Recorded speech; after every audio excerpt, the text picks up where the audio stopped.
नमस्कार, मेरा नाम है रोहित सिंह और आप देख रहे हैं मीडिया दर्शन। भारतीय सब लोग पार्टी के बिहार प्रदेश अध्यक्ष युवा मोर्चा राजीव रंजन टुटुल के द्वारा रोहतास जिला के मलवार में स्थित जीएस रेसिडेंशियल स्कूल पर आरोप लगाते हुए रोहतास डीएम के पास एक ज्ञापन सौंपा गया। इस ज्ञापन में उन्होंने बताया है कि उनके पार्टी के महासचिव और उनके मित्र की पुत्री खुशी कुमारी, जो कि वर्ग 7 की छात्रा थी उस विद्यालय में, उसे फी के लिए लगातार प्रताड़ित किया जा रहा था और जब ये उस मामले में बात करने के लिए विद्यालय में जाते हैं तो इनके साथ दुर्व्यवहार किया जाता है। साथ ही साथ टीसी के लेन देन की भी उसमें बात की गई है कि टीसी का भी लेन देन सही तरीके से नहीं किया गया। इन आरोपों का जवाब देते हुए स्कूल के विद्यालय के प्रबंधक और संचालक प्रबंधक नवनीत कुमार और संचालक मिथिलेश कुमार क्या कहते हैं, आइए। टुटुल द्वारा जो भी आरोप मुझ पे और स्कूल प्रबंधन पे लगाए गए हैं वो पूरी तरीके से बेबुनियाद हैं और वो पूरी तरीके से राजनीति से प्रेरित होकर के उन्होंने ये इल्ज़ाम लगाया है।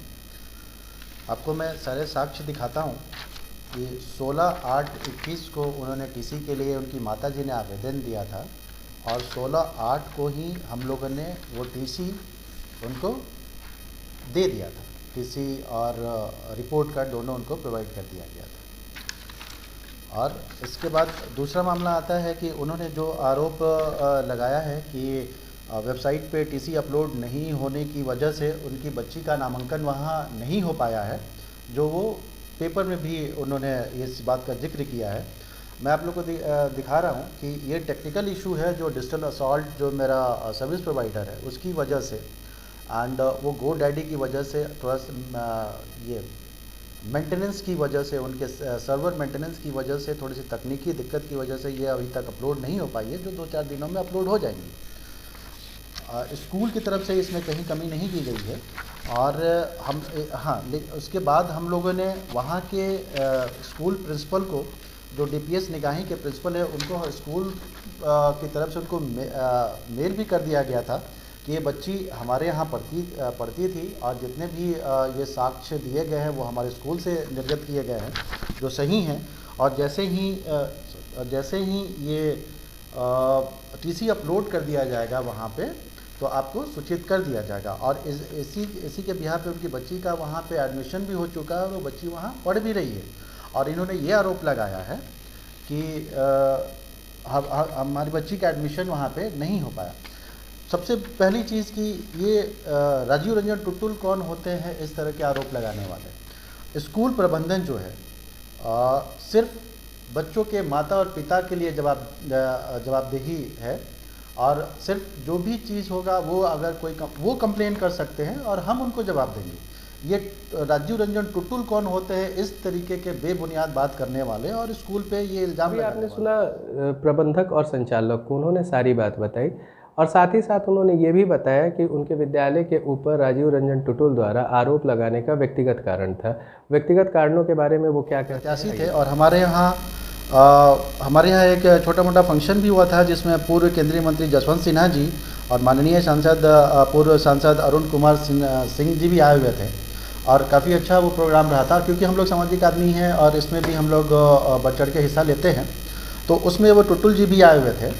और वहाँ की व्यवस्था को देख करके जो भी उनके मन में क्या बात आया, क्या सोचे वो, तो फिर उसके बाद उन्होंने यहाँ स्कूल पे भी आए थे और उन्होंने पार्टी फंड के लिए 2 लाख रुपए का डिमांड भी किया था कि आप लोग इसमें पार्टी फंड में पैसा दीजिए। जो हम लोगों ने साफ इनकार कर दिया, बिकॉज़ आप लोग को भी पता है कि उस समय इस कोविड काल में स्कूल की स्थिति क्या है, कैसे हम लोग स्कूल को चला पा रहे हैं, कैसे अपने स्टाफों को जहाँ एकदम ही सब सारा कुछ बंद है कैसे हम लोग मैनेज कर रहे थे। तो हम लोगों ने साफ मना कर दिया कि नहीं, हम लोग नहीं दे पाएंगे, स्कूल सक्षम नहीं है। तो इसी राजनीतिक दुर्भावना से प्रेरित होकर के मुझे लगता है कि उन्होंने ये सारा करवा। उन्होंने मुझे उस समय बताया भी था कि आप लोग अगर नहीं चंदा देंगे तो आपके स्कूल को हम लोग बदनाम कर देंगे। तो मुझे लगता है कि इसी चीज़ से प्रेरित होकर के जो भी है यही राजनीतिक दुर्भावना से प्रेरित होकर के और उस विधानसभा चुनाव को ले करके उन्होंने ये काम किया है। क्योंकि आप लोग को मैं सारे साक्ष्य में दिखा दिया हूँ, जो उन्होंने आरोप लगाया है सब कुछ। और राजीव रंजन टुटुल कौन होते हैं विद्यालय पे इस तरह के आरोप लगाने वाले। अगर इस तरीके का आरोप होता तो उनके माता और पिता द्वारा लगाया जाता। तो उनको मैं जवाब देने के लिए हूँ, ना कि इस तरीके के छुट्टू भाई नेता टाइप जो लोग हैं उनको मैं जवाब देने के लिए हूँ। और बार बार धमकी भी देते थे कि स्कूल में 2-4 बार आए भी थे कि आप लोग को हम दिखा देंगे, डीएम को कंप्लेन करेंगे, सीबीएसई को कंप्लेन करेंगे। तो हम मतलब बार बार ये धमकी आकर के यही दिया करते थे कि डीएम को कंप्लेन करेंगे, सीबीएसई को कंप्लेन करेंगे, आप लोग काम नहीं करते। आप खुद देख लीजिए, सारे साक्ष्य को मैं आपके सामने प्रस्तुत किया हूँ। और 2-4 बार उन्होंने फ़ोन भी किया स्कूल को कि मैं इस आदमी को भेज रहा हूँ, इनके बच्चे आपके विद्यालय में पढ़ते हैं, इनका पैसा माफ़ कर दीजिए। तो इस तरीके का काफ़ी बार वो फ़ोन कॉल भी किए थे। तो मुझे लगता है कि इन्हीं सब कारणों की वजह से उन्होंने, जो हम लोगों ने नहीं किया, उनकी बातों को नहीं माना, तो इसी वजह से ये सारा कार्रवाई वो किए। तो अभी आपने सुना उनके द्वारा बताए हुए व्यक्तिगत कारण। उनका कहना था कि राजीव रंजन टुटुल सासाराम विधानसभा के भारतीय सब लोग पार्टी के प्रत्याशी थे और चुनाव लड़ने के लिए लगातार उनके द्वारा पैसे की मांग की जा रही थी, और जिसमें विद्यालय प्रबंधन जो है, मिथिलेश कुमार और उनका परिवार पैसा देने में असमर्थ था। कारण ये था कि कोरोना काल में विद्यालय बंद था, जिसके वजह से पैसे की तंगी थी और जिस वजह से वो पैसे देने में असमर्थ थे। और इसी का प्रतिशोध लेते हुए स्कूल की छवि धूमिल करने के लिए राजीव रंजन टुटुल द्वारा ऐसे आरोप लगाए गए।